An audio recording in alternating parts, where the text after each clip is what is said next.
गणेश के मम्मी द चीलम के चढ़ाई जौन मजा बा चीलम में उना भंगिया में भेटाई। चीलम में भंगिया से बेसी मजा चीलम में हो चीलम में भंगिया से बेसी मजा चीलम में हो चीलम में भंगिया से बेसी मजा चीलम में भंगिया से बेसी मजा चीलम में हो चीलम में भंगिया से बेसी मजा चीलम में हो चीलम में भंगिया से बेसी मजा चीलम में।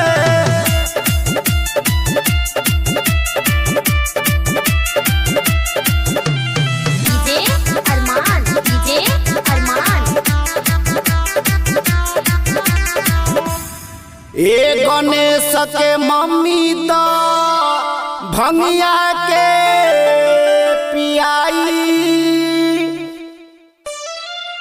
जौन मजा बा भंगिया में मक्खन मिठाई में ना भेटाई। भंगिया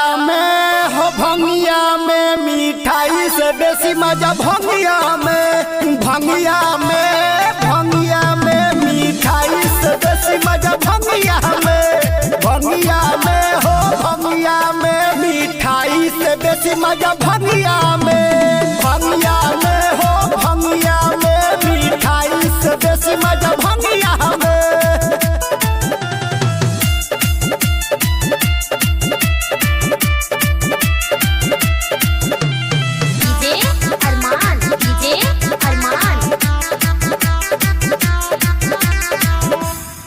ए गणेश के मम्मी द धतूरा के खियाई जवन मजा बा धतूरा में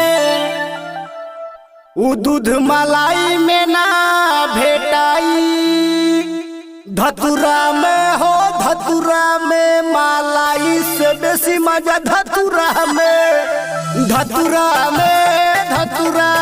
मलाई से बेसी मजा धतूरा में हो धतूरा में मलाई से बेसी मजा धतूरा में। चीलम में भंगिया से बेसी मजा चीलम